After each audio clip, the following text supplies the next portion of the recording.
নলবাৰী পিপলিবাৰী ক্ষুদ্ৰ প্ৰাথমিক স্বাস্থ্য কেন্দ্ৰ স্বাস্থ্য সেৱা উৎসৱ ফ্ৰেছ 3 অনুষ্ঠিত কৰা হয়। আজিৰ এই অনুষ্ঠানটো আধৰে ভাৰপ্ৰাপ্ত স্বাস্থ্য বিষয়া ডাক্তৰ ধ্ৰুৱজ্যোতি ডেকাই। উক্ত অনুষ্ঠানটো অতিথি হিচাপে উপস্থিত থাকে doctor Nabiha M Karim, demonstrator department of biochemistry, Nalbari medical college and hospital, আৰু Jiban Jyoti Sharma, executive engineer, PWD territorial road division, আৰু লগতে অঞ্চলটোৰ যথেষ্ট সংখ্যক ব্যক্তি আৰু ৰোগী উপস্থিত থাকি উদ্যোক্তাসকলক প্ৰশংসা কৰে।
আজি স্বাস্থ্য সেৱা উৎসৱ 3.0 আমি পিপলিবাৰী MPHC-লৈ আহিছিলোঁ।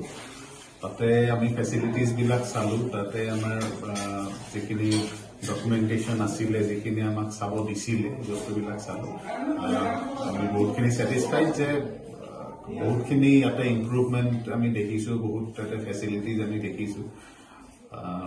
পেচেণ্টছবিলাকৰ লগতো মই ইণ্টাৰেক্ট কৰিছোঁ, আমি ষ্টাফৰ লগতো ইণ্টাৰেক্ট কৰিছোঁ। দেখিছোঁ যে ইয়াতে গোটেই ষ্টাফখিনি বহুত কৰ্ডিয়েল এণ্ড হেল্পিং, গোটেইখিনি মানুহখিনিক ভালকৈ হেল্প কৰি পেলাই বস্তুটো আগুৱাই লৈ গৈছে। তাৰে লগে লগে আমি চাইছোঁ যে কি আৰু ইম্প্ৰুভমেণ্ট কৰিব পাৰি, কি ফেচিলিটিজ আনিব পাৰি, যাতে আকৌ পাব্লিকৰ কাৰণে সুবিধা হয়। এই গোটেইখিনি আমি চালোঁ। চাই পেলাই মানে আমি বহুতখিনি ছেটিছফাইড উইথ দ্য ষ্টাফ আৰু গোটেই ষ্টাফ আৰু হেৰিখিনি। আজি আমাৰ আমি সকলোৱে জানো যে স্বাস্থ্য সেৱা উৎসৱ 3.0 সদৌ অসমতে চলি আছে। আজি আমাৰ পিপলিবাৰী প্ৰাথমিক স্বাস্থ্য কেন্দ্ৰটো আমাৰ স্বাস্থ্য সেৱা উৎসৱ 3.0 ইনস্পেকশ্যন অৰ্থাৎ নিৰীক্ষণ হৈ গ'ল। আমাৰ নিৰীক্ষক হিচাপে আমাৰ শ্ৰদ্ধাৰ Jiban Jyoti Sharma, executive engineer, territorial road division, PWD, তেখেত আহিছিলে। আৰু আমাৰ মাজত আহিছিলে আমাৰ শ্ৰদ্ধাৰ doctor Nabiha M Karim, demonstrator biochemistry, Nalbari medical college and hospital. তেখেতসকলে আমাক পৰ্যবেক্ষণ কৰিলে, নিৰীক্ষণ কৰিলে। আৰু যোৱাবেলি আৰু তাৰ আগৰবাৰো আমাৰ প্ৰাথমিক স্বাস্থ্য কেন্দ্ৰই A গ্ৰেড পাবলৈ সক্ষম হৈছিলোঁ। আশা কৰিছোঁ এইবেলিও আমি সেই সন্মান অক্ষুণ্ণ ৰাখিব পাৰিম আৰু এই হেগতে আমাৰ স্বাস্থ্য কেন্দ্ৰত জড়িত থকা প্ৰতিগৰাকী স্বাস্থ্যকৰ্মী আৰু এই গাঁওবাসী পিপলিবাৰী গাঁওবাসীক ধন্যবাদ জ্ঞাপন কৰিছোঁ তেখেতসকলে যি সহায় সহযোগিতা আগবাঢ়িলে আৰু আমি খুব সোনকালে এটা ভাল খবৰ পাম যে এইবাৰো আমি হয়তো A গ্ৰেড পাম তাকে আশা কৰিছোঁ ধন্যবাদ নিউজ ডেস্ক ৰিপোৰ্ট ইত্যাদি A to Z।